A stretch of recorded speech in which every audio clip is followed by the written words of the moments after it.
નમસ્કાર. આજના virtual classroom training સેશનમાં આપ સૌનું હાર્દિક સ્વાગત છે.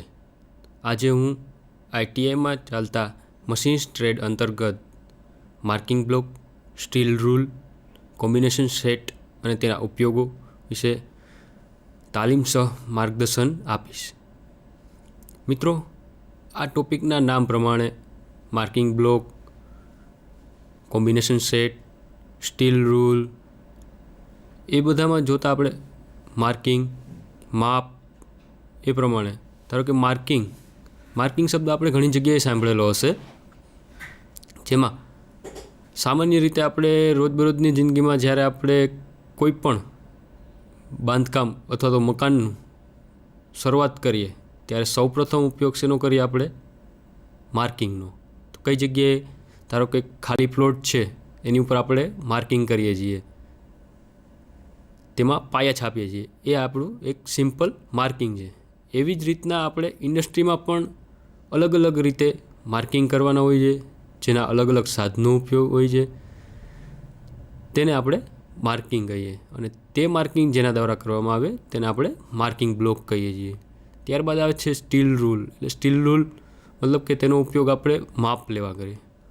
માપ એટલે આપણે ઘણા આદિકાળથી આપણે માપનો ઉપયોગ કરતા આવીએ છીએ અલગ અલગ રીતે, જેને આપણે ટેકનિકલ ભાષામાં ત્યારે ઉપયોગ ના કરતા, પણ અત્યારને હાલ માપની અલગ અલગ ટેકનિકલ ભાષામાં ઘણા બધા માપ, મિલીમીટરથી માંડી માઇક્રોનથી માંડીને પ્રકાશ વર્ષ સુધી.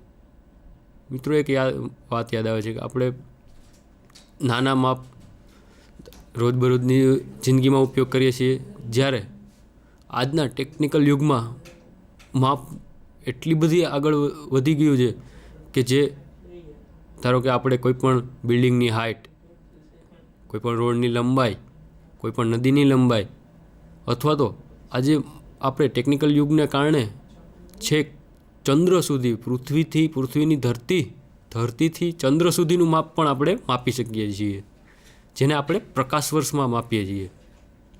તો મિત્રો, આ બધી જાણકારી માટે આપણે એક પ્રેઝન્ટેશન દ્વારા હું તમને માહિતી આપીશ. તેમાં સૌપ્રથમ આપણે માર્કિંગ બ્લોક વિશે માહિતી મેળવીએ.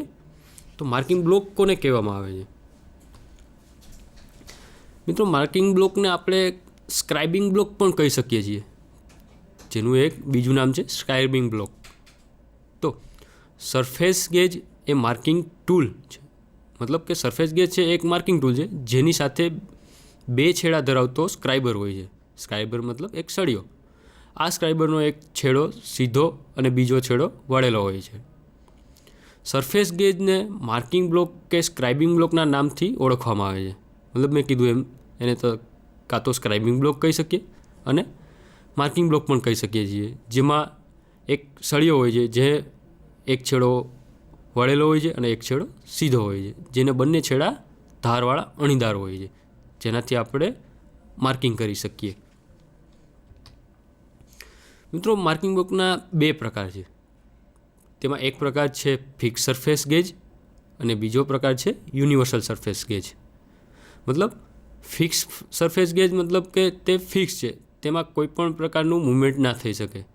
મતલબ કે તેમાં અલગ અલગ સાઇઝનું મૂવમેન્ટ કરી અને આપણે માર્ક ના કરી શકીએ. અને બીજો પ્રકાર છે યુનિવર્સલ સરફેસ ગેજ, જે બધી જ રીતના માપ, અલગ અલગ સાઇઝના માપ અલગ અલગ રીતે માપી શકાય, તેના માટે યુનિવર્સલ સરફેસ ગેજનો આપણે ઉપયોગ કરીએ છીએ. તો સૌપ્રથમ આપણે મિત્રો ફિક્સ સરફેસ ગેજ વિશે માહિતી મેળવીએ. તો આ સરફેસ ગેજનો બેઝ ગોળ અથવા તો લંબચોરસ હોય છે. એટલે કે તેનો બેઝ છે, નીચેનો બેઝ છે એ ગોળ અથવા તો લંબચોરસ, જે આપણે જરૂરિયાત મુજબનો રાખી શકીએ છીએ. અને તેમાં બેઝને લંબ પિલર ફિક્સ કરેલો છે. પિલર મતલબ કે તેનો પાયો. પિલર મતલબ પાયો. આ પિલરની સાથે સ્નગ અને ક્લેમ્પની મદદથી સ્ક્રાઇબર ફિટ કરેલો હોય છે. મતલબ કે સ્ક્રાઇબર મતલબ કે એક લોખંડનો સળિયો, કે જેને પિલર સાથે સ્નગ અને ક્લેમ્પ, સ્નગ મતલબ એક સ્ક્રૂ અને ક્લેમ્પ મતલબ જે પિલર સાથે સળિયાનો જોઈન્ટ કરી અને પકડી રાખે છે, તેને આપણે સ્નગ અથવા તો ક્લેમ્પ કહીએ છીએ. હવે જરૂર પ્રમાણે તેને આગળ પાછળ કે ઉપર નીચે કરી શકાય છે. મતલબ કે આપણે જે ક્લેમ્પ ફિટ કરેલો છે તેને આપણે જરૂરિયાત પ્રમાણે આગળ પાછળ અથવા તો ઉપર નીચે કરી શકાય છે. તેને ચોકસાઈ મુજબ એનું સેટિંગ કરવું મુશ્કેલ હોવાથી વર્કશોપમાં આનો ઉપયોગ ઓછો કરવામાં છે. શું કામે? કારણ કે તેમાં ચોક્કસ ફિક્સ માપનું કોઈ સેટિંગ આપેલું નથી. તેને અંદાજિત સેટિંગ કરવામાં આવે છે. એટલે કે ચોકસાઈ જ્યારે માર્કિંગ કરવાનું હોય ચોકસાઈપૂર્વક ત્યારે આનો ઉપયોગ કરી શકીએ નહીં. મિત્રો, આપણે આકૃતિમાં એક ફિક્સ માર્કિંગ બ્લોક જોઈએ છીએ, જેમાં તેનો બેઝ ગોળ છે. ત્યારબાદ તેને 90 ડિગ્રી એક પિલર આપેલો છે આકૃતિમાં જોઈએ. ત્યારબાદ આ છે એક સળિયો, લોખંડનો સળિયો, જે એક બાજુથી 90 ડિગ્રીએ વળેલો છે અને બીજી બાજુથી સ્ટ્રેટ છે, જેને આપણે સ્ક્રાઇબર તરીકે ઓળખીએ છીએ. ત્યારબાદ મિત્રો, આ વચ્ચેનો ભાગ છે જે પિલર સાથે સ્ક્રાઇબરને જોઈન્ટ કરે છે, તે છે ક્લેમ્પ. અને આ જે છે સ્નગ, જેનાથી ક્લેમ્પને ટાઈટ કરી શકાય છે. મિત્રો, બીજો ભાગ છે યુનિવર્સલ સરફેસ ગેજ. તે પણ ફિક્સ સરફેસ ગેજ જેવો જ છે, પરંતુ તેને આપણે એડજસ્ટ કરી શકીએ છીએ. એટલા માટે આપણે તેને યુનિવર્સલ સરફેસ ગેજ કહીએ. આ સરફેસ ગેજમાં પિલર કે સ્પિન્ડલ બેઝ સાથે ફિક્સ હોતા નથી. મતલબ કે બેઝ સાથે પિલર ફિક્સ ના હોય તથા સ્પિન્ડલ બેઝ સાથે ફિક્સ કરેલો હોતા નથી, પરંતુ તેને રોકર આર્મ સાથે ફિટ કરેલા હોય છે ને રોકર આર્મને બેઝ સાથે જોડેલો હોય છે. બરાબર? મતલબ કે તેનું પિલર, સ્ક્રાઇબર બધું જ એડજસ્ટ કરી શકાય છે. આ પ્રકારના સરફેસ ગેજને સરળતાથી એડજસ્ટ કરી શકાય છે. તેમાં એક ફાઇન એડજસ્ટિંગ સ્ક્રૂ આપેલો હોવાથી ચોકસાઈથી અને સરળતાથી સેટિંગ કરી શકાય છે. આ ગેજનો વર્કશોપમાં વધુ પડતો ઉપયોગ થાય છે. શું કામે? તો કે આપણે તેને એક એડજસ્ટમેન્ટ સ્ક્રૂ આપેલો છે, જેનાથી તેના પિલરને અને સ્ક્રાઇબરને આપણે એડજસ્ટ કરી અને આપણા જરૂરિયાત મુજબનું ચોકસાઈપૂર્વકનું માપ લઈ શકીએ છીએ. એટલા માટે તેનો વર્કશોપમાં વધારે ઉપયોગ થાય છે. ફિક્સ સરફેસ ગેજની સરખામણીમાં આનો ઉપયોગ વધારે થાય છે. મિત્રો, આપણે જેવી રીતના ફિક્સ સરફેસ ગેજ જોયો એવી જ રીતના આ છે યુનિવર્સલ સરફેસ ગેજ. બરાબર? તો એમાં સેમ બધી જ વસ્તુ ફિક્સ સરફેસ ગેજની જેમ જ છે, પરંતુ તેનો જે પિલર છે તેને એક એડજસ્ટમેન્ટ સ્ક્રૂથી આપણે એડજસ્ટ કરી શકીએ છીએ, જે બેઝ સાથે જોડેલો છે, જેના સ્લોટમાં એક ખાંચો છે, તેની સાથે તે મૂવમેન્ટ કરી શકે છે. તેવી જ રીતના સ્ક્રાઇબર તો મૂવમેન્ટ કરે જ છે. તેની સાથે આ એડજસ્ટમેન્ટ સ્ક્રૂ છે, જેનાથી આપણે જરૂરિયાત મુજબનું માપ અથવા તો માર્કિંગ કરી શકીએ છીએ. હવે આપણે આકૃતિમાં એક સ્કેચ આપેલો છે. સ્કેચમાં બંને સરફેસ ગેજ રાખેલા છે. એક છે ફિક્સ સરફેસ ગેજ અને બીજો છે યુનિવર્સલ સરફેસ ગેજ. તો જોતાં જ આપણને માલુમ પડી જશે કે ફિક્સ સરફેસ ગેજ છે તેનો જે બેઝ છે એ પિલર સાથે ફિક્સ છે, તેની સાથે ફિક્સ કરેલું છે, એટલે આપણે તેનું નામ ફિક્સ સરફેસ ગેજ રાખેલું છે. અને એવી જ રીતના યુનિવર્સલ સરફેસ ગેજમાં તેનો જે પિલર છે એક ક્લેમ્પિંગ નટ અને ફાઇન એડજસ્ટમેન્ટ સ્ક્રૂ દ્વારા ફિક્સ કરેલો છે. એટલે કે તેને આ જે નીચે આપણને આ સ્લોટ દેખાય છે તેમાં આપણે તેનું મૂવમેન્ટ કરી શકીએ છીએ અને જરૂરિયાત મુજબ માપ લઈ શકીએ છીએ. તેવી જ રીતના તેના સ્ક્રાઇબરને પણ અલગ અલગ માપ પ્રમાણે મૂવમેન્ટ કરી શકીએ છીએ. એટલા માટે આને યુનિવર્સલ સરફેસ ગેજ કહીએ છીએ. હવે મિત્રો, આપણે તેના ભાગો આપણે આકૃતિમાં જોયા, બધા ભાગો એ પ્રમાણે આપણે બધા જ ભાગો વિશે વિસ્તૃત માહિતી જોઈએ. તો તેનો પ્રથમ ભાગ છે બેઝ. બેઝ એ સરફેસ ગેજનો નીચેનો ભાગ છે. મતલબ કે નીચે આપણે જે રાઉન્ડ શેપ અને જે સ્ક્વેર શેપ જોયો એ આપણો બેઝ છે, જેના ઉપર રોકર આર્મ અને ગાઈડ પિન ફિટ કરેલા હોય છે. તે સામાન્ય રીતે કાસ્ટ આયર્નમાંથી બનાવવામાં આવે છે. મતલબ કે તેનો બેઝ સખત બનાવવો પડે. શું કામે? કોઈપણ સરફેસ પ્લેટ અથવા તો કોઈપણ મશીન બેડ ઉપર તેને રાખીને આપણે માર્કિંગ કરવાનું હોય, તેના માટે એ ભાગને આપણે સખત બનાવવો પડે છે અને વજનવાળો રાખવો પડે છે, તેથી આપણે ચોકસાઈપૂર્વક માપ લઈ શકીએ. તેના માટે. ત્યારબાદ બીજો ભાગ છે પિલર અથવા તો સ્પિન્ડલ. પિલર અથવા સ્પિન્ડલને માઇલ્ડ સ્ટીલમાંથી બનાવવામાં આવે છે અને તેને કેસ હાર્ડનિંગ કરેલ હોય છે. તે સીધો બેઝ સાથે અથવા રોકર આર્મ સાથે જોડાયેલો હોય છે. તેથી સાઇઝ એ સરફેસ ગેજની સાઇઝ હોય છે. તેની જે સાઇઝ હોય એ સરફેસ ગેજની સાઇઝ હોય છે, બરાબર. એટલે કે પિલર ગેજ જેટલો લાંબો અથવા તો તેની હાઇટ જેટલી રાખવામાં આવે એ તેની સરફેસ ગેજની સાઇઝ ગણવામાં આવે છે. ધારો કે પિલર તેનો 1 ફૂટ અથવા તો એમએમમાં લઈએ તો 100 mm 200 mm રાખેલો હોય તો એ સરફેસ ગેજની સાઇઝ થઈ ગઈ 100 mm અથવા તો 200 mm અથવા તો 1 ફૂટ, એ તેની સાઇઝ થઈ ગઈ. હવે ત્યાર પછીનો ભાગ છે સ્ક્રાઇબર. સ્ક્રાઇબર સામાન્ય રીતે હાઈ કાર્બન સ્ટીલમાંથી બનાવેલ હોય છે. તેના પોઈન્ટને હાર્ડ કરેલો હોય છે. તેનો ઉપયોગ લાઇન ખેંચવા માટે થાય છે. મતલબ કે જે પિલર સાથે આપણે 90 ડિગ્રી અથવા તો જે પ્રમાણે માપ લેવાનું છે એ ડિગ્રીએ જે એક લોખંડનો સળિયો જેની બંને બાજુ અણીદાર અને એક બાજુ વાળેલી હોય તેને આપણે સ્ક્રાઇબર કહીએ છીએ. અને તેને હાઈ કાર્બન સ્ટીલમાંથી એટલે બનાવવામાં આવે છે કે જ્યારે આપણે રોટેટિંગ પાર્ટ્સ અથવા મૂવેબલ પાર્ટ્સ ઉપર જ્યારે માર્કિંગ કરવાનું હોય ત્યારે તેની અણીદાર ભાગ તે સાથે ટચમાં આવે અને તેની સાથે જે ઘર્ષણ ઉત્પન્ન થાય એ ઘર્ષણને કારણે તેના અણી અથવા તો તેનો ભાગ ઘસાય નહીં, તેના માટે આપણે તેને હાઈ કાર્બન સ્ટીલમાંથી બનાવવામાં આવે છે. ત્યારબાદ મિત્રો સ્ક્રાઇબર સ્નગ અથવા તો ક્લેમ્પ, એટલે કે ક્લેમ્પને આપણે સ્નગ તરીકે પણ ઓળખાવી શકીએ છીએ. અને ક્લેમ્પ પણ કહેવામાં આવે છે જે પિલર ઉપર નીચે સ્લાઇડિંગ થાય છે. એટલે કે પિલર ઉપર જે સ્લાઇડિંગ કરેલો ભાગ છે, સ્લાઇડિંગ થાય તે ભાગને આપણે ક્લેમ્પ કહીએ છીએ. અને તેનો ઉપયોગ સ્ક્રાઇબરને નિશ્ચિત ઊંચાઈએ સેટ કરવા માટે થાય છે. એટલે કે જ્યારે જેટલા હાઇટ ઉપર આપણે જોબનું માર્કિંગ કરવાનું છે તે હાઇટ ઉપર આપણે એડજસ્ટમેન્ટ સ્ક્રૂ દ્વારા પિલર ઉપર તેને ઉપર નીચે કરી અને એડજસ્ટ કરી શકાય છે. ત્યાર પછીનો પ્રકાર છે rocker arm. Rocker arm mild સ્ટીલનો બનેલો હોય છે અને તે બેઝ સાથે જોડેલો હોય છે. તેના ઉપર પિલર ફિટ થયેલો હોય છે. એટલે કે જે યુનિવર્સલ સરફેસ ગેજ છે તેમાં જે પિલરને મૂવમેન્ટ આપવા માટે જે એક એડજસ્ટમેન્ટ સ્ક્રૂ આપેલો છે તેમાં રોકર આર્મ આવેલો હોય છે. તેને માઇલ્ડ સ્ટીલમાંથી બનાવવામાં આવે છે. શું કામે આ બધી વસ્તુ હાર્ડ અથવા તો માઇલ્ડ સ્ટીલમાંથી બનાવવામાં આવે? કારણ કે આપણે જ્યારે માર્કિંગ કરવાનું હોય ત્યારે એકદમ ચોકસાઈની જરૂર પડે. એ ચોકસાઈમાં કોઈપણ પ્રકારનો ફેરફાર ના થાય એના માટે આપણે હાર્ડ અથવા તો હાઈ કાર્બન સ્ટીલમાંથી બનાવવામાં આવે છે આ બધી જ વસ્તુ.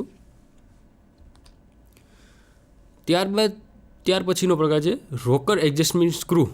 Rocker adjusting screw. આ સ્ક્રૂ રોકર આર્મ સાથે ફિટ કરેલો હોય છે, જેનો ઉપયોગ ફાઇન એડજસ્ટમેન્ટ માટે થાય છે. એટલે કે જ્યારે આપણે માર્કિંગ બ્લોક અથવા તો રાઉન્ડ બ્લોક અથવા તો મૂવેબલ પાર્ટ જેનું માર્કિંગ કરવાનું છે તેની પાસે લઈ જઈ સ્ક્રાઇબરને અને જ્યારે ફાઇનલી જ્યારે ફાઇન ટચ આપવાનું હોય ત્યારે તે સ્ક્રૂની મદદથી આપણે ધીમે ધીમે સ્ક્રૂ ફેરવી અને ફાઇન એડજસ્ટમેન્ટ કરી શકીએ છીએ. એટલા માટે રોકર એડજસ્ટમેન્ટ સ્ક્રૂનો ઉપયોગ થાય છે. હવે છે ગાઇડ પિન. ગાઇડ પિન સ્ટીલની બનેલી હોય છે. તેને બેઝમાં ફિટ કરવામાં આવેલ હોય છે. તેનો ઉપયોગ નીચે એડજસ્ટ કરી શકાય છે. તેને ઉપર નીચે એડજસ્ટ કરવા માટે થાય છે. એટલે કે જ્યારે માર્કિંગ કરવાનું હોય ત્યારે કોઈ પણ ફિક્સ માર્ક પર નક્કી કરી લઈએ આપણે, ત્યારે તે ગાઇડ પિન દ્વારા તે એ માપ ઉપર નીચે કરી અને તેને ફિક્સ કરી શકાય છે. એટલા માટે તેને ગાઇડ પિન કહેવામાં આવે છે. જ્યાં સરફેસ પ્લેટના છેડા ઉપરથી અથવા તો મશીન બેડના છેડા ઉપરથી સમાંતર રેખાઓ દોરવાની હોય ત્યારે આ ગાઇડ પિનનો ઉપયોગ કરવામાં આવે છે. એટલે કે જ્યાં સરફેસ પ્લેટનો છેડો છે એના ઉપરથી અથવા તો જે મશીન બેડનો છેડો છે એના ઉપરથી જ્યારે સમાંતર એટલે એકબીજાને સમાંતર એક સરખી રેખા દોરવાની હોય ત્યારે એકવાર ગાઈડ પિનને એડજસ્ટ કરી, ધારો કે 5 mmની આપણે 5 mm પછી બીજી 5 mmની સમાંતર રેખા બનાવી, એના પછી 5 mmની સમાંતર રેખા બનાવી, તો એ પ્રમાણે 5 mm અથવા તો 10 mm જે આપણું માપ સાઇઝ છે એ પ્રમાણે ગાઈડ પિનને અલગ અલગ માપમાં સેટ કરી અને સમાંતર રેખા દોરી શકાય છે. એટલા માટે આપણે ગાઈડ પિનનો ઉપયોગ કરીએ છીએ કે દર વખતે આપણે માપવું ન પડે અલગ અલગ ઇન્સ્ટ્રુમેન્ટથી. હવે મિત્રો આપણે માર્કિંગ બ્લોકનો કઈ કઈ જગ્યાએ ઉપયોગ થાય છે એ શીખીશું. તેનો પહેલો ઉપયોગ છે સરફેસ ગેજનો ઉપયોગ સમાંતર અને સીધી રેખાઓ દોરવા માટે થાય છે. એટલે કે જ્યારે માર્કિંગ કરવાનું હોય ત્યારે 90 ડિગ્રી અથવા તો 180 ડિગ્રીએ જ્યારે એકબીજાને સમાંતર અને એકબીજાથી 90 ડિગ્રી અથવા તો એંગલમાં કોઈ પણ રેખા દોરવાની હોય ત્યારે તેનો ઉપયોગ થાય છે. અને બીજો ઉપયોગ છે સમાંતર બાજુઓને ચેક કરવા માટે. મતલબ માર્કિંગ બ્લોક એટલે જ કીધો છે કે જેનાથી આપણે માર્કિંગ પણ કરી શકીએ અને તે જેટલા માપનું છે એ માપનું ચેક પણ કરી શકીએ. ધારો કે 5 mmનું માપ છે તો આપણે દર વખતે 5 mmનું માપ ચેક કરવું છે, તો એ માપ ચેક કરવા માટે પણ આપણે માર્કિંગ બ્લોકનો ઉપયોગ કરી શકીએ છીએ. હવે લેથ મશીન ઉપર દાગીનાને સેન્ટરમાં બાંધતી વખતે ઉપયોગ કરવામાં આવે છે. એનો ત્રીજો ઉપયોગ એવી રીતના છે કે જ્યારે આપણે લેથ મશીનમાં કોઈ પણ રાઉન્ડ પાર્ટ છે જેને આપણે સેન્ટર શોધવું છે, બરાબર, તો સેન્ટર શોધવા અથવા તો એને ચકમાં થ્રુ કરવો છે ત્યારે પણ આપણે તેનો માર્કિંગ બ્લોકનો ઉપયોગ કરી અને ચકમાં થ્રુ પણ કરી શકાય અને તેનું સેન્ટર પણ લઈ શકાય છે. એના માટે આપણે માર્કિંગ બ્લોકનો ઉપયોગ કરીએ છીએ. ત્યારબાદ ચોથો ઉપયોગ છે ડેટમ સરફેસની પેરેલલ મશીન ઉપર જોબનું સેટિંગ કરવા માટે. એટલે કે જ્યારે કોઈ પણ મશીન છે એની જે ડેટમ સરફેસ છે તેના ઉપરથી જોબને કેટલા અંતરે અથવા તો તેનું સેન્ટર લઈ અને કેટલા અંતરે તેનું માર્કિંગ કરવું છે એના માટે પણ આપણે માર્કિંગ બ્લોક ઉપયોગ કરી શકીએ છીએ. હવે મિત્રો આપણે માર્કિંગ બ્લોક વિશે માહિતી મેળવી. માર્કિંગ થઈ ગયું, ત્યારબાદ હવે તે માર્કિંગ કેટલું કરવું છે, કેટલું થયું છે એને માપવા માટે આપણે અલગ અલગ ઇન્સ્ટ્રુમેન્ટનો આપણે ઉપયોગ કરવો પડે છે. તો તેમાં છે પહેલું સ્ટીલ રૂલ. સ્ટીલ રૂલથી આપણે જે માર્કિંગ કરેલું છે અને કેટલું કરવાનું છે એ આપણે માપી શકતું. એટલે સ્ટીલ રૂલને આપણે ટેકનિકલ ભાષામાં કઈ રીતના કહી શકીએ તો કે વર્કશોપમાં રેખીય માપણી કઈ તો કે લંબાઈ, પહોળાઈ અને જાડાઈ એ ત્રણેય માપણી કરવા માટે ઉપયોગમાં લેવાતું એક સાધન જેને આપણે સ્ટીલ રૂલ કહીએ છીએ. આ પ્રકારની સ્ટીલ રૂલની વ્યાખ્યા છે. તે એક સાદું, સિમ્પલ અને અગત્યનું નોન પ્રિસિઝન મેઝરિંગ ઇન્સ્ટ્રુમેન્ટ છે. મતલબ કે આપણે સામાન્ય પ્રકારનું માર્કિંગ કરવાનું હોય ત્યાં આપણે સ્ટીલ રૂલનો ઉપયોગ કરીએ છીએ. જેને નોન પ્રિસિઝન એટલે કીધું છે મિત્રો કે આપણે ત્યાં થોડું ઘણું અંતરમાં માપમાં ફેરફાર હોય તો ચાલે, એટલે નોન પ્રિસિઝન. આપણે એટલા માટે એને નોન પ્રિસિઝન કીધું છે.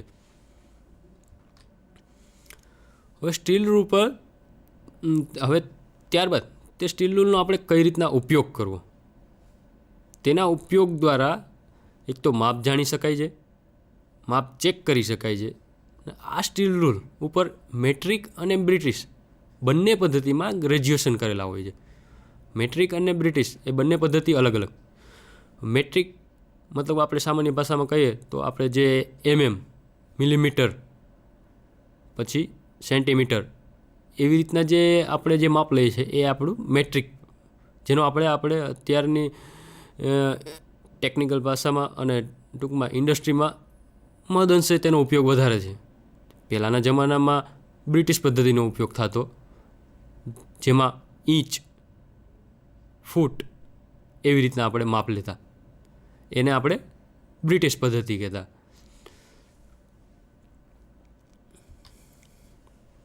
બ્રિટિશ પદ્ધતિમાં 1 ઇંચને 8, 16, 32 અને 64 ભાગોમાં વિભાજિત કરવામાં આવેલા હોય છે.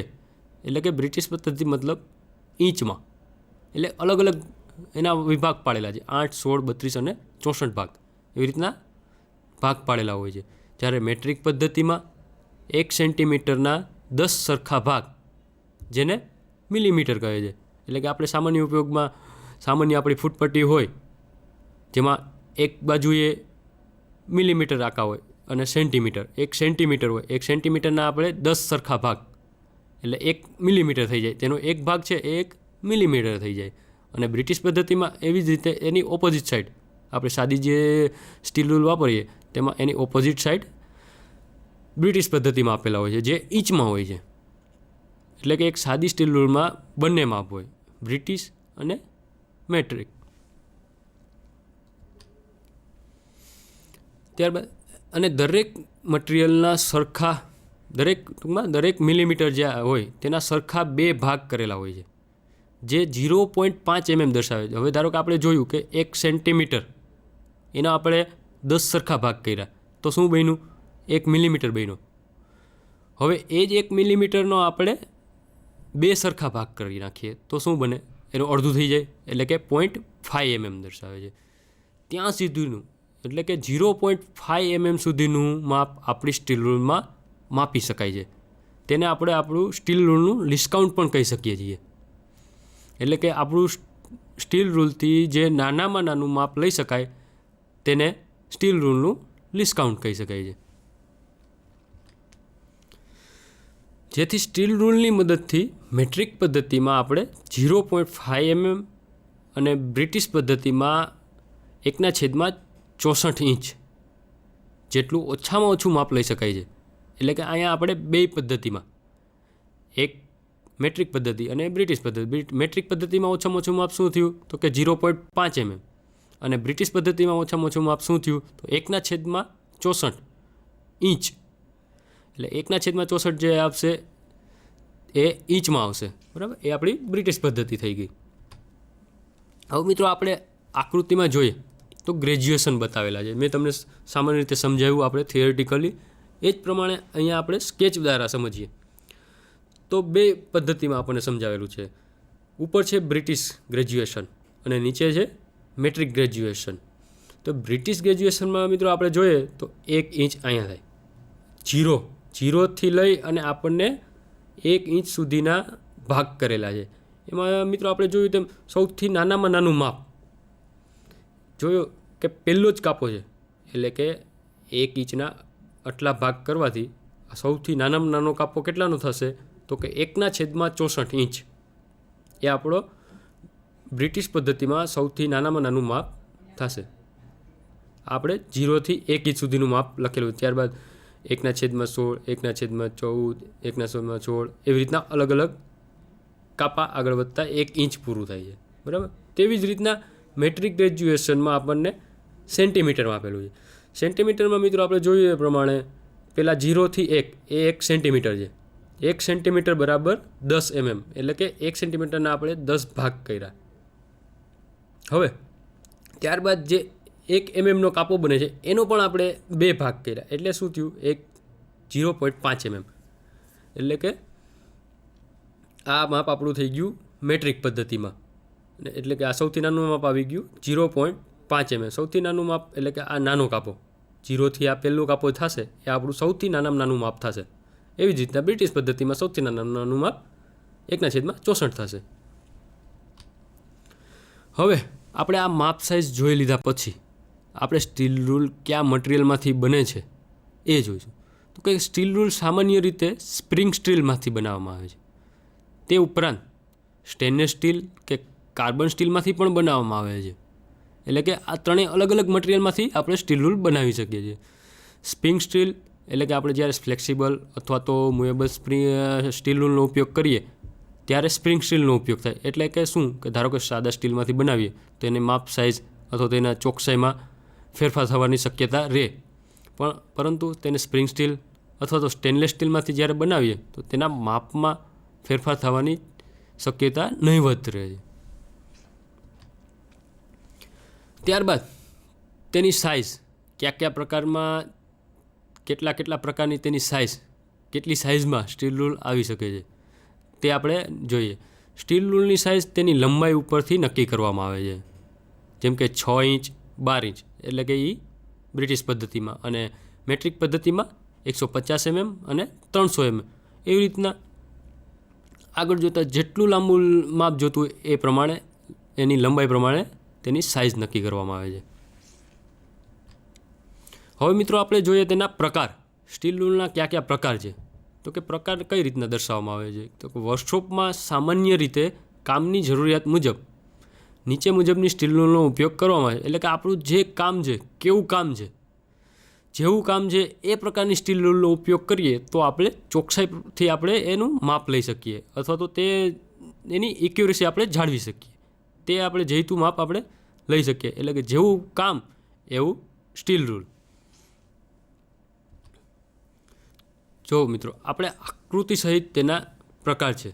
તો પેલો પ્રકાર છે સ્ટાન્ડર્ડ સ્ટીલ રૂલ. હવે સ્ટાન્ડર્ડ સ્ટીલ રૂલ છે તો તેમાં આપણને આવી રીતના ગ્રેજ્યુએશન કરીને માપ આપેલા છે સેન્ટીમીટરમાં. 1, 2, 3, 4, 5 એવી રીતના સેન્ટીમીટરમાં માપ આપેલા છે, તેને પાછા મિલીમીટરમાં ગ્રેજ્યુએશન કરેલા છે. એક આપણી પાસે જે આપણે ટૂંકમાં સામાન્ય રીતે આપણા ભણવાથી માંડીને ઇન્ડસ્ટ્રીમાં જે સામાન્ય સ્ટીલ રૂલ ઉપયોગ થાય તે આવી રીતના હોય. ત્યારબાદ બીજો પ્રકાર છે flexible steel rule. Flexible steel rule મતલબ તેને આપણે ગમે તે રીતના વાળી શકીએ, લંબાવી શકીએ, તેને આપણે ફ્લેક્સિબલ સ્ટીલ રૂલ. તેનું ગ્રેજ્યુએશન તો આપણને મેટ્રિક પદ્ધતિમાં જેવી રીતના સ્ટાન્ડર્ડ સ્ટીલ રૂલ છે એવી જ રીતના તેનું ગ્રેજ્યુએશન તો સરખું જ રહેશે, પરંતુ શું બદલશે તો કે તેની ફ્લેક્સિબિલિટી. જે સ્ટાન્ડર્ડ સ્ટીલ રૂલ છે જે ફિક્સ છે એની બદલે તે આ ફ્લેક્સિબલ રહેશે, કે જેને આપણે આડા અવળી વાળી શકીએ. ત્યારબાદ આકૃતિમાં ત્રીજો અને ચોથો પ્રકાર છે. ત્રીજો પ્રકાર છે નેરો સ્ટીલ રૂલ. મિત્રો આકૃતિમાં જોતાં જ આપણને માલુમ પડશે નેરો મતલબ સાંકડું, એકદમ સાંકડું. એટલે કે ધારો કે નાનો ખાંચો છે, પાતળો ખાંચો છે, પાતળી જગ્યા છે, ત્યાં જ્યાં સ્ટાન્ડર્ડ સ્ટીલ રૂલ ના જઈ શકે તેવી જગ્યાએ માપ લેવા માટે આપણે નેરો સ્ટીલ રૂલનો ઉપયોગ કરીએ છીએ. એટલે કે સ્પેશિયલ પર્પઝમાં જેમ ઉપયોગ આપણો વધતો જાય એવી રીતના આપણે સ્ટીલ રૂલ બનાવી શકીએ છીએ, પરંતુ તેના માપ તો મેટ્રિક પદ્ધતિમાં અથવા તો બ્રિટિશ પદ્ધતિમાં જ રહેશે. માપમાં કોઈ પણ ફેરફાર નહીં થાય, પરંતુ તેની સાઇઝ, આકાર એ બંનેમાં ફેરફાર થશે. હવે ચોથો પ્રકાર છે હુક રૂલ. દેખીતા તો આપણને સામાન્ય સ્ટીલ રૂલ જ લાગશે, પરંતુ એના એક છેડે એક હુક આપેલો છે, 90 ડિગ્રીએ એંગલ આપેલો છે, જેને સ્ટીલ રૂલ સાથે ફિક્સ કરેલો છે. શું કામે? જ્યારે કે લાંબો વર્કપીસ છે, નીચે જો લાંબો વર્કપીસ છે, એ વર્કપીસને આપણે માપવા માટે એક જગ્યાએથી બીજી જગ્યાએ આપણો હાથ ના પહોંચી શકે, તો શું છે કે એક જગ્યાએ તેનો હુક ફસાવી અને બીજી જગ્યાએ તેની લંબાઈ માપી શકાય છે. એટલા માટે આ હુક રૂલનો ઉપયોગ થાય છે. હવે આવે છે કી સેટ રૂલ. કી સેટ રૂલનો આકાર જોતાં જ આપણને ખબર પડશે કે આ સ્પેશિયલ પર્પઝ માટે જ બનેલી છે. જે સામાન્ય પર્પઝ માટે આપણે તેનો ઉપયોગ નહીં કરી શકીએ. શું કામે? જો તે આપણને દેખાતા વી આકારમાં દેખાશે, એક વી શેપમાં, અને એને એંગલ, ચોક્કસ એંગલ આપેલો હશે. શું કામે? જેથી આપણે કોઈ પણ શાફ્ટ છે, શાફ્ટમાં આપણે કીવે બનાવેલો હોય, તો કીવેને માપવા માટે અથવા તેની લેન્થ અથવા તો તેની ઊંડાઈ સહિત એની લેન્થ માપવા માટે કી સેટ રૂલનો ઉપયોગ કરવામાં આવે છે, જે સ્પેશિયલ પર્પઝ ટૂંકમાં શાફ્ટની કી માપવા માટે ઉપયોગ કરવામાં આવે છે. એટલે આગળ તેની કી સેટ, સ્પેશિયલી કી માટે જ ઉપયોગ કરવાથી એને કી સેટ રૂલ કહેવામાં આવે છે. ત્યારબાદ છઠ્ઠો પ્રકાર છે શોર્ટ રૂલ. શોર્ટ રૂલ મતલબ એક આ લાંબી એક સ્ટીલ રૂલ નથી. આકૃતિમાં દર્શાવ્યા પ્રમાણે તેના કટકા હોય છે. 5 mm નો કટકો, 10 mm નો કટકો, ત્યારથી 20 mm નો કટકો, એવા નાના કટકા હોય છે. એટલે કે એક સ્ટીલ રૂલના નાના કટકા, જેથી આપણે કોઈ પણ ખાંચામાં, ધારો કે કોઈ પણ એક ખાંચો છે 5 mm ની ઊંડાઈમાં, એ ખાંચો નીચે જતા માપવો છે આપણે, તો શું કરવું પડે? ત્યાં સ્ટાન્ડર્ડ સ્ટીલ રૂલ અથવા તો ફ્લેક્સિબલ સ્ટીલ રૂલ તો પહોંચી નથી શકવાની. તેના માટે આપણે આ શોર્ટ રૂલનો ઉપયોગ કરીએ. શોર્ટ રૂલમાં ધારો કે આપણે આ 5 mm નો કટકો છે એને અંદરથી માપવું છે, અંદર ખાંચામાં, ધારો કે 10-15 mm ઊંડું છે, તો એ ઊંડાઈમાં તેની ઊંડાઈની અંદર તેની પહોળાઈ માપવા માટે આ શોર્ટ રૂલ ઉપયોગ કરે. શોર્ટ રૂલને આપણે આંગળી અથવા તો આપણા હાથથી તો પકડી નથી શકવાના, એટલા માટે શોર્ટ રૂલને પકડવા માટે એક હોલ્ડર છે, આ તેનું હોલ્ડર છે. તેમાં આગળની સાઈડ એ રૂલને પકડાવી અને નીચેનું માપ અંદર ખાંચામાં એ 5 mm 10 mm જે માપ છે આપણે માપવું છે એ માપી શકાય છે. એટલા માટે તેને શોર્ટ રૂલ કહેવામાં આવે છે. ત્યારબાદ આવે છે શ્રિંક રૂલ. શ્રિંક રૂલ પણ આ એક રૂલનો જ પ્રકાર છે. તેમાં પણ સેમ વસ્તુ સ્ટાન્ડર્ડ રૂલની જેમ ગ્રેજ્યુએશન કરેલા હોય છે અને ફ્લેક્સિબલ સ્ટૂલ અને તેવી રીતના આમાં લાંબી અંતરનું માપ પણ લઈ શકાય છે. એટલા માટે તેને શ્રિંક રૂલ કહે છે.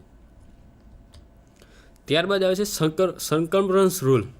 સરકમફરન્સ રૂલમાં શું છે, તે દેખીતા જ આપણને સરકમફરન્સ મતલબ ગોળ એટલે કે રાઉન્ડમાં તેનું માપ લેવા માટે કોઈ પણ ગોળ વસ્તુ છે એનું માપ, એની રેડિયસ, એનું ડાયામીટર, બરાબર, એ પણ કાઢવા માટે આપણે સરકમફરન્સ દેખીતા જ આપણને ગોળ, ધારો કે આપણે કોઈ પણ રેડિયસનું માપ લેવું છે, અહીંથી આ કર્વ લેવો છે 0 થી 5 સેન્ટીમીટરનો આપણે કર્વ માપવો છે, એની ટૂંકમાં સરકમફરન્સ માપવી છે, આ વર્તુળમાં એની સરકમફરન્સ માપવી છે, તો આપણે સાદી સ્ટીલ રૂલથી માપી નથી શકતા. શું કામે? તેને વાળવી એ કંઈ શક્ય નથી. એટલા માટે સ્પેશિયલ પર્પઝ માટે સરકમફરન્સ રૂલનો ઉપયોગ કરી શકાય છે અને રાઉન્ડમાં તેનું માપ માપી શકાય છે. ત્યારબાદ છે સ્ટીલ ટેપ અથવા તો કેનવાસ ટેપ.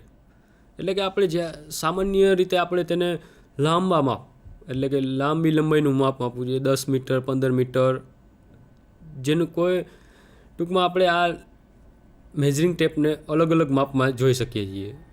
એ જે 1 મીટરથી માંડીને 10, 15, 500 મીટર સુધી લંબાઈમાં માપી શકાય છે, કે જે સ્ટીલ અથવા તો કેનવાસ ટેપની બનેલી હોય છે. જેમાં પણ ગ્રેજ્યુએશન તો સેમ જ બ્રિટિશ અને મેટ્રિક પદ્ધતિમાં જ આપેલા હોય છે. એક સાઈડ બ્રિટિશ અને એક સાઈડ મેટ્રિક એવી રીતના પણ આપેલા હોય છે ક્યારેક, જેનો ઉપયોગ આપણે લાંબા અંતરનું માપ અથવા તો આપણે ધારો કે કોઈ પણ એક રોડની લંબાઈ માપી છે તો એના માટે, અથવા તો કોઈ પણ બાંધકામમાં કોલમ, બીમ જેની લંબાઈ માપવા માટે આપણે આ રૂલનો ઉપયોગ કરી શકીએ છીએ. ત્યારબાદ આવે છે 10મું કેલિપર રૂલ. દેખીતા જ આપણને એક વર્નિયર કેલિપર જેવી લાગશે, એટલે કે તેનાથી આપણે ઇનસાઇડ આઉટસાઇડ બંને માપ માપી શકશું, જે વર્નિયર કેલિપર જેવી જ છે, પરંતુ તેને આપણે રૂલમાં કન્વર્ટ કરેલી છે અને સ્પેશિયલ માપ માટે ઉપયોગ કરી શકીએ. ધારો કે કોઈ પણ બોર માપવો હોય અથવા તો ઇનસાઇડ માપવી હોય, અંદરની સાઈડ માપવી હોય અથવા તો બહારની સાઈડ માપવી હોય, તો આપણે સ્પેશિયલ પર્પઝ માટે કેલિપર રૂલનો ઉપયોગ કરી શકીએ છીએ. ત્યારબાદ 11મો ભાગ છે ફોલ્ડિંગ રૂલ. ફોલ્ડિંગ રૂલ મતલબ આપણે કોઈ પણ જગ્યાએ જવું છે ત્યાં સ્ટાન્ડર્ડ રૂલ અથવા તો કોઈ પણ ફ્લેક્સિબલ રૂલનો આપણે ઉપયોગ ના કરી શકતા હોય, તેને ટૂંકમાં એક લાંબી રૂલ છે તેને આપણે ફોલ્ડ કરી અને આપણા પોકેટમાં અથવા તો બેગમાં વ્યવસ્થિત રહી જાય એ રીતે રાખી અને ફોલ્ડ કરી એના માપમાં કોઈ પણ પ્રકારનો ફેરફાર ના થાય, નુકસાની ના થાય, તે પ્રકારે રાખી અને ફોલ્ડ કરી અને આસાનીથી અલગ અલગ જગ્યાએ લઈ જઈ શકાય છે. એટલા માટે ફોલ્ડિંગ રૂલ કહેવામાં આવે છે. હવે મિત્રો, આપણે સ્ટીલ રૂલ જોઈ લીધા પછી તેને કઈ રીતના ઉપયોગ કરવો, તેની સાવચેતી કેવી રીતના રાખવી, એટલા માટે તેની સાવચેતીઓ જોશું. શું કામે? તો અલગ અલગ માપમાં એના ફેરફાર ના થાય તેના માટે આપણે અલગ અલગ સાવચેતી જોશું. તેમાં પહેલું છે સ્ટીલ રૂલને કટિંગ ટૂલ્સ સાથે રાખવી નહીં. ધારો કે કટિંગ ટૂલ્સ છે, ચીઝલ છે, એક્ઝો બ્લેડ છે, એવા કટિંગ ટૂલ્સ છે ધારવાળા, એની પાસે ન રાખવી. શું કામે? તો કે એ કોઈ પણ ધાર તેની સ્ટીલ રૂલ સાથે ટકરાઈ જશે અથવા અથડાઈ જશે તો શું થશે કે એનું ગ્રેજ્યુએશન ભૂસાઈ જશે અથવા તો તેની લંબાઈમાં થોડો ઘણો ફેરફાર થઈ જશે, એમાં ટોચા પડી જશે, તો આપણે એનું ચોકસાઈપૂર્વક માપ નહીં લઈ શકીએ. એટલા માટે ધારદાર વસ્તુ રાખવી નહીં. ત્યારબાદ બીજું સાવચેતી છે સ્ટીલ રૂલનો ઉપયોગ સ્ક્રૂડ્રાઈવર તરીકે કરવો નહીં. મિત્રો, આપણે ક્યારેક એવું થાય કે આપણે જ્યારે ઇન્ડસ્ટ્રીમાં અથવા તો ઘરમાં સ્ક્રૂડ્રાઈવરનો ઉપયોગ સ્ક્રૂ ખોલવા માટે કરીએ તો ક્યારેક એવું બને કે સ્ક્રૂડ્રાઈવર આપણી બાજુમાં ના હોય, તો શું કરીએ કે બાજુમાં સ્ટીલ રૂલ પડી છે તો સ્ટીલ રૂલને આપણે સ્ક્રૂડ્રાઈવરની જેમ સ્ક્રૂ ખોલવામાં ઉપયોગ કરી લઈએ. આપણને ખ્યાલ નથી કે એવી રીતના ઉપયોગ કરવાથી તેના જે ગ્રેજ્યુએશન છે એ ભૂસાઈ શકે છે, તેની એક્યુરેસી છે એમાં ફેરફાર થઈ શકે છે. એટલા માટે આપણે એનો સ્ક્રૂડ્રાઈવરની તરીકે ઉપયોગ ના કરવો જોઈએ. ત્રીજું છે, કામ પૂર્ણ થઈ ગયા બાદ સાફ કરી આછું ઓઇલ લગાડી તેની જગ્યાએ જ રાખવી. આપણું ધારો કે કામ પૂરું થઈ ગયું, માપ લેવાનું એ કામ પૂરું થઈ ગયું, ત્યારબાદ તેને આછું એવું ઓઇલ લગાડી દેવું. શું કામે? ધારો કે તેને આપણે કામ પૂરું થઈ ગયું, પાણીવાળી થઈ ને એમણે મૂકી દેશું તો શું થશે? એમાં વાતાવરણની ઇફેક્ટને કારણે કોરોઝન એટલે કે કાટ લાગી શકશે. તો શું થશે કે તેનું પાછું ગ્રેજ્યુએશન ભૂસાઈ જશે, એ ચોકસાઈ દેખાઈ નહીં શકે. એટલા માટે તેમાં થોડું આછું એવું ઓઇલ લગાડી દેવું અને વ્યવસ્થિત પાછું વ્યવસ્થિત વાપરતી વખતે બીજી વખતે તેને સાફ કરીને પાછો ઉપયોગ કરી લેવો. હવે આ જ લેસનનો આપણે ત્રીજો ભાગ, કેલિપરના ઉપયોગો, એટલે કે આપણે સ્ટીલ રૂલ જોયું, માર્કિંગ બ્લોક જોયો, એવી જ રીતના આ પણ એક માર્કિંગ કરવા માટેનું અથવા તો માર્કિંગ માપવા માટેનું એક સાધન જ છે, જેને આપણે કેલિપર તરીકે ઉપયોગ કરીએ. એટલે કે માર્કિંગનો અલગ અલગ રીતે ઉપયોગ કરવાની આ બધા સાધનો છે, જેમાંનું એક સાધન છે કેલિપર. તો કેલિપર અલગ અલગ પ્રકારના છે. તેમાં છે પહેલું છે firm joint caliper. Firm joint caliper કોને કહેવાય? આ પ્રકારના કેલિપરમાં કેલિપરના લેગને રિવેટની મદદથી જોડવામાં આવે છે. તેને સાદું કેલિપર પણ કહેવામાં આવે છે. એટલે કે એના 2 લેગ હોય, 2 લેગને આપણે એક રિવેટની મદદથી જોડી અને એક સાદું એવું કેલિપર તૈયાર કરી શકીએ. એટલે 2 છેડા, એના 2 પગ, લેગ એટલે પગ. એવી રીતના એને વચ્ચેથી એક રિવેટ અથવા તો સ્ક્રૂથી પણ જોઈન્ટ કરી શકાય છે, નટ બોલ્ટ અથવા તો સ્ક્રૂથી. એવી રીતના રિવેટ રાખી અને સાદા રીતે ઉપયોગ કરી શકાય. એટલા માટે ફર્મ જોઈન્ટ કહેવામાં આવે છે એને. ખાસ કરીને મોટી સાઇઝના જોબ ચેક કરવા માટે આ કેલિપરનો ઉપયોગ થાય છે. આ કેલિપરનો ઉપયોગ કરતી વખતે ખૂબ જ કાળજી રાખવી જરૂરી છે. શું કામે કાળજી રાખવી શું કામે જરૂર પડે? કારણ કે આમાં કોઈ પણ પ્રકારનું ફિક્સ નથી. ટૂંકમાં રિવેટ છે એટલે આપણે જેવી રીતના હાથેથી આપણી તાકાત અથવા તો આપણા જોર પ્રમાણે તેને ખોલબંધ કરવાનું થશે. એટલે તેને મોટી સાઇઝમાં પણ ઉપયોગ કરી શકાય છે, કારણ કે તેમાં કોઈ એડજસ્ટમેન્ટ કરવાની જરૂર નથી. એને આપણી રીતના હાથેથી આપણે માપી શકીએ છીએ. એટલે તેને ચોકસાઈ પણ રાખવી પડે. શું કામ? આપણા હાથમાં એટલી બધી ચોકસાઈ ના રહી શકે એટલા માટે. મિત્રો, આપણે અહીંયા 2 જોઈએ છીએ, એક ફર્મ જોઈન્ટ કેલિપર અને બીજું છે સ્પ્રિંગ જોઈન્ટ કેલિપર. તો આપણે જોયું તેમ એના 2 લેગ છે અને સાદું કેલિપર છે, જેને આપણે ફર્મ જોઈન્ટ એટલે કે વચ્ચેથી આપણે રિવેટ અથવા તો સ્ક્રૂ અથવા તો બોલ્ટ કોઈ પણ વસ્તુ ત્યાં રાખી અને 2 લેગને જોડી દેવાથી એક ફર્મ જોઈન્ટ કેલિપર બની જાય. પરંતુ તેવી જ રીતના બાજુમાં સ્પ્રિંગ જોઈન્ટ આપેલું છે, સ્પ્રિંગ જોઈન્ટ કેલિપર. તેમાં એવું નથી, તેને ફિક્સ રિવેટથી જોડેલા નથી. તેને એક અલગથી આ સ્પ્રિંગ બનાવેલી છે, સ્પ્રિંગ સાથે જોડેલું છે. પ્લસ તેમાં એક એડજસ્ટિંગ નટ આપેલી છે. એટલે કે આપણે જ્યારે ચોકસાઈ મુજબનું માપ લેવાનું હોય ત્યારે આપણે આ કેલિપરનો ઉપયોગ કરી શકીએ છીએ. સ્પ્રિંગથી તે વધારે ઓછું કરી શકાય, પ્લસ એડજસ્ટમેન્ટ નટથી તેને ખોલબંધ કરી અને એક ચોક્કસ પ્રકારનું માપ મેળવી શકાય છે. એવી જ રીતના આપણે તેનો આ બીજો પ્રકાર જોઈએ. આપણે આકૃતિમાં જોયું તે પ્રમાણે સ્પ્રિંગ જોઈન્ટ કેલિપર. આ પ્રકારના કેલિપરના લેગને સ્પ્રિંગની મદદથી, આપણે આ જે આકૃતિમાં જોઈએ તે રાઉન્ડ પ્રકારની સ્પ્રિંગ છે, તેનાથી જોડવામાં આવે છે. હવે લેગને ખોલવા માટે અને બંધ કરવા માટે એક સ્ક્રૂ અને નટની રચના કરવામાં આવે છે, જેને એડજસ્ટિંગ સ્ક્રૂ અને નટના નામથી ઓળખવામાં આવે છે. એટલે કે આપણે આકૃતિમાં જોયું એ પ્રમાણે એક સ્ક્રૂ અને એક નટ આપેલો હોય છે, તે તેની સાથે જોડેલો હોય છે અને ઉપરના ભાગમાં સ્પ્રિંગ આપેલી હોય છે. તેનાથી એને માપ પ્રમાણે ખોલબંધ કરી શકાય છે. હવે મિત્રો, આ કેલિપરના લેગને સ્ક્રૂ અને નટની મદદથી એડજસ્ટ કરી એક્યુરેસીથી માપ લઈ શકાય છે, જેથી આ કેલિપરનો ઉપયોગ પ્રમાણમાં વધુ થાય છે. આપણે જોઈએ એ પ્રમાણે સ્પ્રિંગ જોઈન્ટ કેલિપરમાં સ્પ્રિંગ અને સ્ક્રૂ અને નટની મદદથી આપણે ચોકસાઈપૂર્વક માપ મેળવી શકાય છે. એના માટે આપણે ઇન્ડસ્ટ્રીમાં આપણે તેના આ કેલિપરનો ઉપયોગ વધારે થઈ શકે છે. હવે તેના લેગના આધારે તેના વર્ગીકરણ કરવામાં. લેગના આધારે તેનું 2 પ્રકારમાં વર્ગીકરણ કરવામાં આવે છે, આઉટસાઇડ કેલિપર અને ઇનસાઇડ કેલિપર.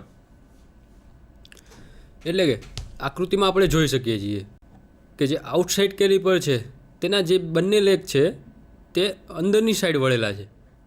એટલે અંદરની સાઈડ વળેલા લેગથી આપણે આઉટસાઇડનું માપ લઈ શકીએ છીએ, અને જે ઇનસાઇડ કેલિપર છે તેના જે લેગ છે તે બહારની સાઈડ વળેલા છે, એટલે કે અંદરનું માપ લઈ શકીએ છીએ આપણે.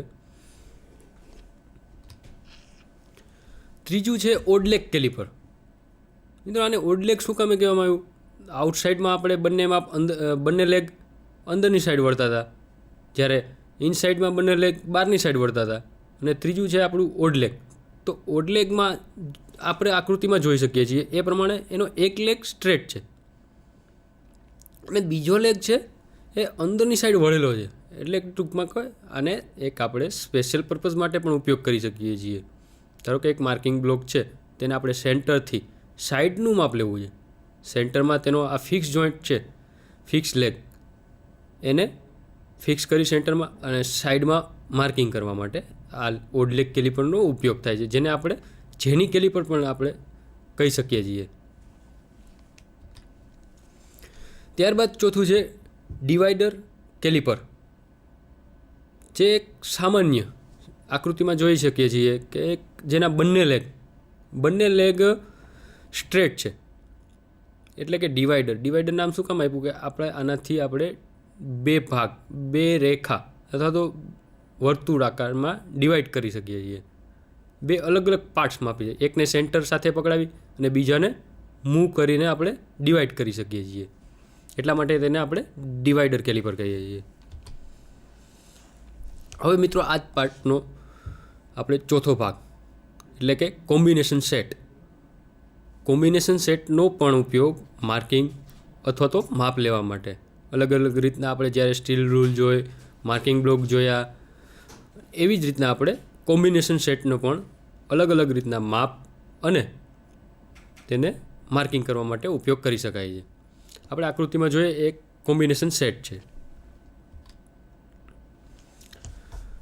ઘણા દાગીના એવા હોય છે કે જેના ઉપર જુદા જુદા પ્રકારના ઓપરેશનો માટે અલગ અલગ માર્કિંગ કરવું પડે છે અને જુદા જુદા સાધનોની મદદથી તેને ચેક કરવું પડે છે.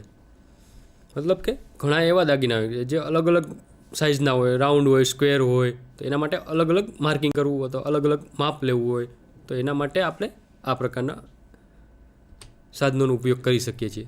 જુદા જુદા પ્રકારના માર્કિંગ ટૂલ અને મેઝરિંગ ટૂલ્સ સ્ટોરમાંથી લાવવા અને તેને યોગ્ય જગ્યાએ રાખવા માટે સમયનો બગાડ થાય છે. એટલે કે આપણે ધારો કે સ્ટીલ રૂલ લઈએ, ત્યારબાદ આપણે કેલિપર લઈએ, મેઝરિંગ ટેપ લઈએ, તો અલગ અલગ સાધનોને આપણે સ્ટોરમાંથી લઈ આવવા અને અલગ અલગ માપ લેવું, અલગ અલગ સાધનોનો ઉપયોગ કરવો, આ ખામીને દૂર કરવા ઘણા પ્રકારના માર્કિંગ અને ચેકિંગ કરવા માટે કોમ્બિનેશન સેટ તૈયાર કરવામાં આવ્યું.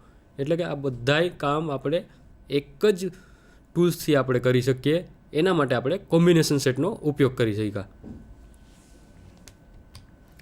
કોમ્બિનેશન સેટની મદદથી લેઆઉટ કાર્ય, માપ, એંગલો ચેક કરી શકાય છે, તેમજ માર્કિંગ કરી શકાય છે. એટલે કે બધા જ પ્રકારના કાર્ય આપણે કોમ્બિનેશન સેટથી કરી શકીએ છીએ.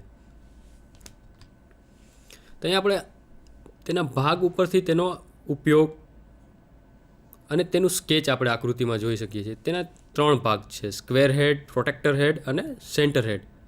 હવે એ ભાગનો કઈ રીતના આપણે ઉપયોગ કરવો તે આપણે વિસ્તૃતથી જાણકારી લઈશું. તેમાં પહેલું છે રૂલ અને બ્લેડ.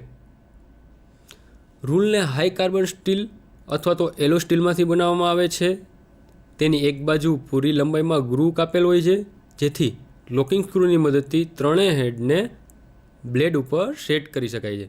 એટલે કે જે એનું બેડ છે તેમાં રૂલ આપેલી છે અને તેમાં ખાંચો આપેલો છે. એટલે કે 3 હેડ, પ્રોટેક્ટર હેડ, એ જે 3 હેડ છે એને આપણે એમાં સ્લાઇડ કરી અને યોગ્ય માપ પ્રમાણે માપી શકાય છે. તેની ઉપર બ્રિટિશ અને મેટ્રિક પદ્ધતિમાં ગ્રેજ્યુએશન કરેલા હોય છે. રૂલનો ઉપયોગ સ્ટીલ રૂલની માફક માપ લેવા માટે તથા માર્કિંગ માટે થાય છે. આમાં 12 ઇંચ તથા 300 mm લંબાઈની બ્લેડનો ઉપયોગ થાય છે. એટલે કે સ્ટીલ રૂલની જેમ જ આમાં બ્રિટિશ અને મેટ્રિક પદ્ધતિનો ઉપયોગ કરી અને માર્કિંગ કરેલું હોય છે. હવે તેનો પહેલો ભાગ છે પ્રોટેક્ટર હેડ, એટલે કે કોમ્બિનેશન સેટનો પહેલો ભાગ છે પ્રોટેક્ટર હેડ. પ્રોટેક્ટર હેડ કાસ્ટ સ્ટીલમાંથી બનેલું હોય છે, જેમાં એક ડિસ્ક લગાવેલું હોય છે, જેના ઉપર 0 થી 180 ડિગ્રી સુધીનું માર્કિંગ કરેલું હોય છે. એટલે કે એની ઉપર ડિસ્ક મતલબ એક રાઉન્ડ ભાગ, સર્કમફરન્સ ભાગ, જેની ઉપર 0 ડિગ્રીથી 180 ડિગ્રી સુધી માર્કિંગ કરેલું હોય છે, જેનાથી આપણે ડિગ્રી માપી શકીએ છીએ. એટલે તેને પ્રોટેક્ટર હેડ કહીએ છીએ. આમાં રૂલ સેટ કરી અને 1 ડિગ્રીની એક્યુરેસીથી કોઈ પણ એંગલ સેટ કરી શકાય છે, તેમજ માર્કિંગ કરી શકાય છે. તેની સાથે સ્પિરિટ લેવલ હોય છે, જે જોબના સેટિંગ માટે ઉપયોગી છે. એટલે કે એક સાઈડ એનું સ્પિરિટ લેવલ રાખેલું હોય છે અને 1 ડિગ્રીથી 180 ડિગ્રી સુધીનું આપણે માપ લઈ શકીએ છીએ. એટલે કે ડિગ્રીમાં માપ લઈ શકીએ, લિનિયર માપ નહીં, ડિગ્રી માપ. ત્યારબાદ બીજો ભાગ આવે છે સ્ક્વેર હેડ. સ્ક્વેર હેડને પણ કાસ્ટ સ્ટીલમાંથી બનાવેલો હોય છે. તેમાં બ્લેડને ફિટ કરવાથી એક બાજુ 90 ડિગ્રી અને બીજી બાજુ 45 ડિગ્રીનો ખૂણો બને છે. એટલે કે સ્ક્વેર હેડને વચમાં સેન્ટરમાં જોડવાથી શું થશે, તે એક સાઈડ જે છે એ 90નો ખૂણો બનશે અને બીજી સાઈડ ઉપરની સાઈડ એટલે કે 45નો ખૂણો બનશે. તેનો ઉપયોગ 90 ડિગ્રી અને 45 ડિગ્રીના એંગલો ચેક કરવા તેમજ માર્કિંગ કરવા તથા મશીન ઉપયોગ જોબનું સેટિંગ કરવા તેમજ સ્લોટની ઊંડાઈ માપવા ઉપયોગી છે. આમાં પણ સ્પિરિટ લેવલ હોય છે. આમાં એક સ્ક્રાઇબર પણ હોય છે, જે માર્કિંગ કરવા ઉપયોગી છે. મિત્રો એટલે કે મલ્ટીપર્પઝ થઈ ગયું. તેમાં ડિગ્રી માપી શકાય, માર્કિંગ કરી શકાય, લેન્થ માપી શકાય, બધા જ માપ માટે આપણે આનો ઉપયોગ કરી શકીએ છીએ. ત્યારબાદ આવે સેન્ટર હેડ. આ હેડની પણ કાસ્ટ સ્ટીલમાંથી જ બનાવવામાં આવે છે, જેને 2 બાજુ હોય છે અને તે 2 બાજુઓ વચ્ચે 90 ડિગ્રીનો એંગલ બનાવેલો હોય છે. પ્રોટેક્ટર હેડની જેમ જ આમાં પણ 90 ડિગ્રીનો એંગલ હોય છે. પ્રોટેક્ટર હેડમાં એક બાજુ 45 ડિગ્રી હોય અને એક બાજુ 90 ડિગ્રી, આમાં એક બાજુ 90 ડિગ્રી હોય છે. જો તેમાં બ્લેડ સેટ કરવામાં આવે તો બંને ભુજા એટલે કે ભુજા એટલે બાજુ, 2 બાજુ 45 ડિગ્રીમાં વિભાજિત થઈ જાય. એટલે કે 90 ડિગ્રી છે, એમાં વચ્ચે આપણે બ્લેડ જોડી દઈએ તો 2 બાજુ અડધું થઈ જાય, એટલે એ 45 ડિગ્રી થઈ જાય છે. તેનો મુખ્ય ઉપયોગ રાઉન્ડ જોબનું સેન્ટર શોધવા અને ચોરસ જોબનું સેન્ટર શોધવા થાય છે. એટલે કે આપણે 90 ડિગ્રીએ રાખી અને વચ્ચે જે રૂલ ફિટ કરેલું છે 45 ડિગ્રીએ, એને અલગ અલગ ડિગ્રીએ સેટ કરી અને તેનું એક તો રાઉન્ડ જોબ છે અથવા તો સ્ક્વેર જોબ છે, એનું આપણે સેન્ટર શોધી શકીએ છીએ. હવે મિત્રો આપણે આ 4 ભાગ જોયા. આપણે કોમ્બિનેશન સેટ, સ્ટીલ રૂલ, ત્યારબાદ માર્કિંગ બ્લોક, એ બધા ભાગમાંથી આપણે પાઠમાંથી અલગ અલગ પરીક્ષામાં પૂછાય તેવા આપણે પ્રશ્નો આપણે અહીંયા પ્રેઝન્ટેશન દ્વારા હું તમને થોડીક માહિતી અને થોડાક ઉદાહરણ શીખવાડીશ. તેમાં પહેલું ઓબ્જેક્ટિવ છે સ્ક્રાઇબર શેમાંથી બનાવાય છે? તો તેના ઓપ્શન 4 છે: high carbon steel, cast iron, brass અને નિકલ. તો આપણને મિત્રો આપણે પાઠની ચોકસાઈપૂર્વક માહિતી મેળવીશું તો એમાંથી આપણને તરત જવાબ મળી જશે, તો કે હાઈ કાર્બન સ્ટીલ. ત્યારબાદ બીજો શોર્ટ ક્વેશ્ચન એટલે કે ઓબ્જેક્ટિવ પ્રશ્ન એ છે કે કેલિપર્સનો પ્રકાર નથી. નીચેનામાંથી કેલિપર્સનો પ્રકાર નથી: ઇનસાઇડ કેલિપર, આઉટસાઇડ કેલિપર, જેની કેલિપર અને અમેરિકન કેલિપર. તો મિત્રો આપણને સિમ્પલી યાદ આવી જશે કે ભાઈ ઇનસાઇડ કેલિપર તો કે છે, આઉટસાઇડ કેલિપર છે અને જેની કેલિપર, એ ત્રણેય ભાગ છે. તો હવે ચોથું વધ્યું અમેરિકન કેલિપર. તો અમેરિકન કેલિપર આનો જવાબ થશે. ત્યારબાદ ત્રીજો પ્રશ્ન છે કોમ્બિનેશન સેટનો ભાગ જેનાથી અલગ અલગ એંગલ ચેક કરી શકાય છે. નીચેનામાંથી એક કોમ્બિનેશન સેટનો ભાગ એવો છે કે જેનાથી અલગ અલગ એંગલ ચેક કરી શકાય છે. તો કે સ્ક્વેર હેડ છે, સેન્ટર હેડ છે અને પ્રોટેક્ટર હેડ છે અને રૂલ છે. તો આપણે 3 ભાગ અને એક રૂલ જોઈએ તો એમાં આપણને એક જ એવો ભાગ છે કે જેમાં અલગ અલગ એંગલ ચેક કરી શકાય. તો કેવો તે ભાગ છે? તો કે એ પ્રોટેક્ટર હેડ. ત્યારબાદ ચોથો પ્રશ્ન છે નીચેનામાંથી કયો કોમ્બિનેશન સેટનો ભાગ નથી? તો કે પહેલો છે સ્ટોક પ્રોટેક્ટર હેડ, સેન્ટર હેડ અને સ્ક્વેર હેડ. તો સામાન્ય રીતે આપણે જોતા જ આઈડિયા આવી જશે કે સ્ટોક જ એક એવો વર્ડ છે કે જે કોમ્બિનેશન સેટનો ભાગ નથી. પાંચમું છે સરફેસ ગેજ એ શું છે? તો કે સરફેસ ગેજમાં નીચેના આપણે ઓપ્શન આપીએ એ પ્રમાણે marking tool, drilling tool, turning tool કે મિલિંગ ટૂલ. તો કે આ ડ્રિલિંગ ટૂલ, મિલિંગ ટૂલ કે ટર્નિંગ ટૂલ એમાંથી એક પણ નથી, તો એક માર્કિંગ ટૂલ છે. સરફેસ ગેજ એક માર્કિંગ ટૂલ છે, એટલા માટે તેને આપણે સરફેસ ગેજ કહેવાય. મિત્રો, તો આપણે પાઠમાં જોયું એ પ્રમાણે અલગ અલગ માપ સાઇઝ તેમજ માર્કિંગ આપણે કરી શકીએ. અલગ અલગ માર્કિંગ કરવા માટે અલગ અલગ સાધનોનો ઉપયોગ કર્યો. અલગ અલગ માપ સાઇઝ મેળવવા માટે પણ અલગ અલગ સાધનોનો ઉપયોગ કર્યો. કેવી રીતના માપ લેવા, કેવી રીતના તેનો ઉપયોગ કરવો, કેવી રીતના સાવચેતી રાખવી, એ બધું જ આપણે આ પાઠમાંથી શીખવા મળશે. તો મિત્રો, આ પાઠમાંથી આવી ટેકનિકલ સ્કિલ મેળવવા બદલ આભાર. Thank you.